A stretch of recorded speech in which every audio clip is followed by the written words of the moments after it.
Je m'adresse solennellement à vous en ce jour dans un contexte exceptionnel en rapport avec la situation sécuritaire que connaît notre pays dans sa partie orientale. Ce contexte d'agression et d'occupation des territoires dans le Nord Kivu est perpétré par le groupe terroriste dit du M23 avec l'appui avéré en hommes et en logistique du Rwanda. Au moment où je fais cette adresse, nos agresseurs occupent certaines localités dans le territoire de Rutshuru, occasionnant ainsi un drame humanitaire avec plus de 200 000 compatriotes forcés de fuir les affres terroristes dans les zones de combat. Ils se retrouvent en dehors de chez eux, sans logis, sans nourriture et sans soins. Des instructions précises ont été données au gouvernement pour leur rassemblement et leur prise en charge. Au-delà de ces efforts, j'en appelle à un élan général de solidarité pour alléger leur fardeau. Certes, cette situation n'est pas nouvelle.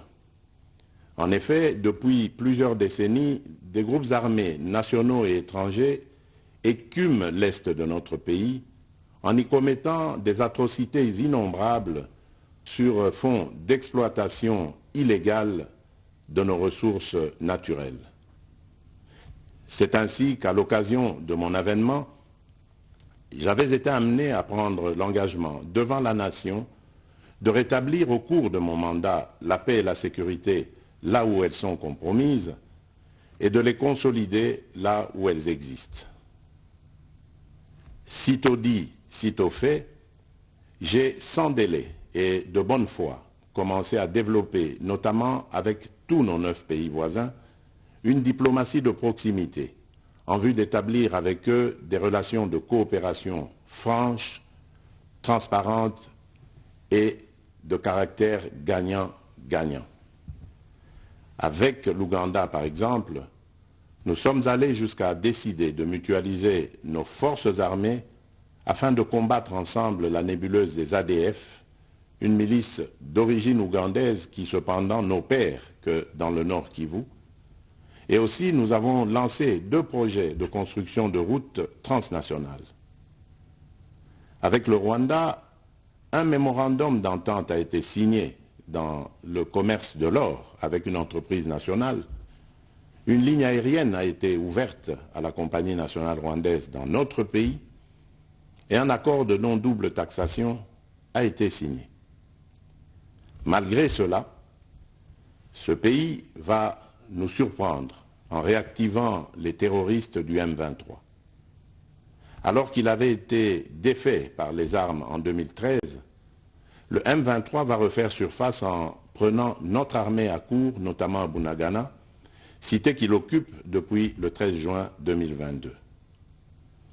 En effet, sous la fallacieuse accusation de soutien des FARDC au FDLR, le Rwanda a en réalité des velléités expansionnistes, avec comme intérêt principal l'appropriation de nos minerais, et pour ce faire, il s'active à déstabiliser l'Est du Congo pour créer une zone de non-droit en vue d'assouvir ses appétits criminels.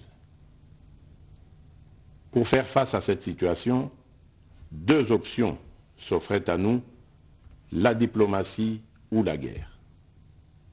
J'ai résolu de privilégier la première option, quitte à en venir à la seconde, faute de résultats. L'option diplomatique a donc été mise en œuvre.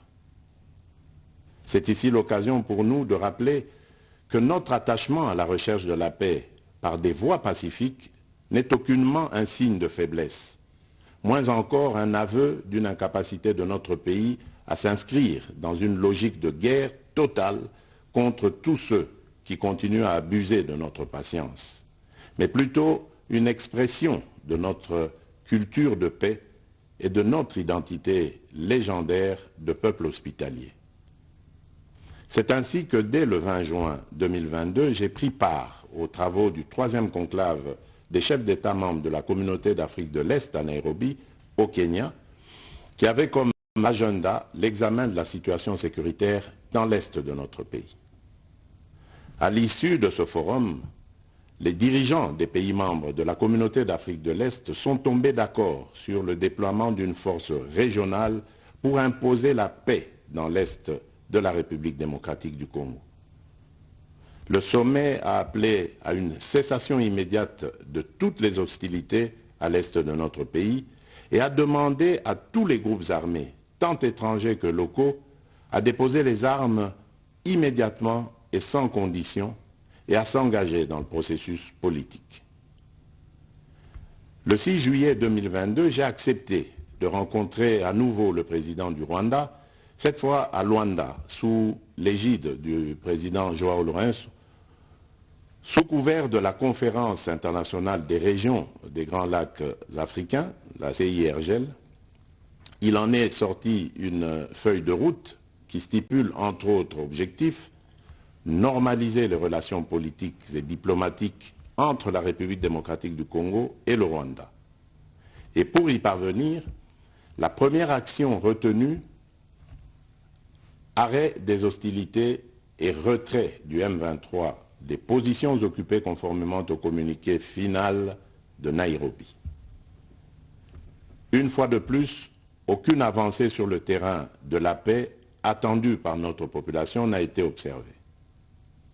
La dernière activité diplomatique en date a été la rencontre avec le président Paul Kagame autour du président français Emmanuel Macron et à l'initiative de ce dernier en marge de l'Assemblée générale des Nations unies à New York.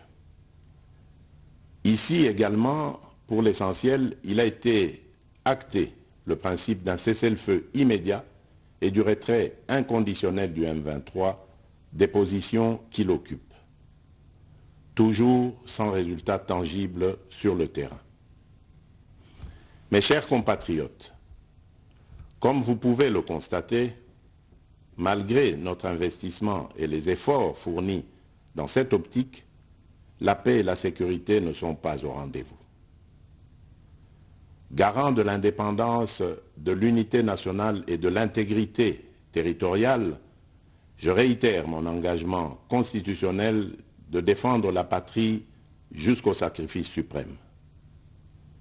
Mes très chers compatriotes, ne doutons jamais qu'ensemble réfléchis et engagés, nous puissions changer le monde.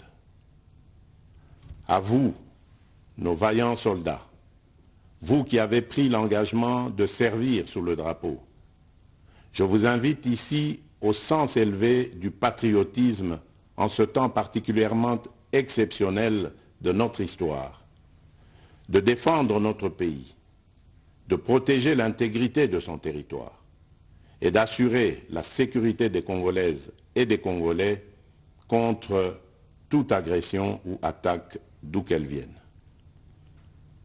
À vous, mes très chers compatriotes, la guerre qui nous est imposée par nos voisins exige de chacun de nous des sacrifices. C'est le moment de taire nos divergences politiques pour défendre tous rassemblés notre mère patrie. Notre histoire et notre marche commune ont sans cesse démontré que loin de s'effondrer, notre nation et son peuple ont toujours relevé ce genre de défi et nous en sommes toujours sortis victorieux. Restons tous unis et solidaires derrière nos forces de défense et de sécurité. La situation actuelle, loin de nous affecter, n'est qu'une épreuve de plus que nous allons surmonter pour raffermir davantage notre unité. Au-delà de tout clivage politique, idéologique, religieux et tribal, la défense de la mère patrie est le seul objectif qui doit nous unir en ce moment. Le pays nous appelle. La nation a besoin de l'engagement de toutes ses filles et de tous ses fils. Je vous appelle à ne pas céder aux propos xénophobes et autres discours de haine ou de stigmatisation des communautés rwandophones, dont l'asservisseur se sert pour faire du chantage et de la manipulation. Tout acte allant dans ce sens sera sévèrement puni.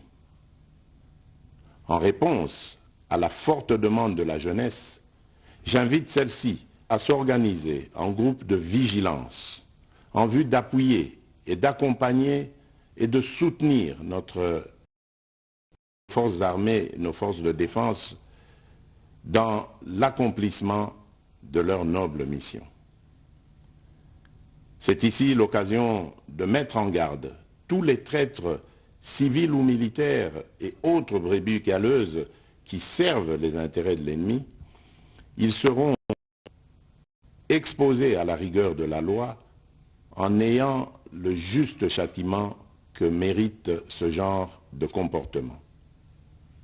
En outre, tout en renouvelant mon appel lancé à nos jeunes qui en ont la vocation de s'enrôler massivement dans nos forces armées. Je réitère l'instruction faite au chef d'état-major général d'accélérer à cet effet la mise en place de centres de recrutement à travers les 26 provinces que compte notre pays. Chers compatriotes, nous devons ensemble avoir conscience que nul autre que nous-mêmes ne viendra sauver notre nation et que cela exige de chacun de nous une mobilisation tous azimuts. Que Dieu bénisse la République démocratique du Congo. Je vous remercie.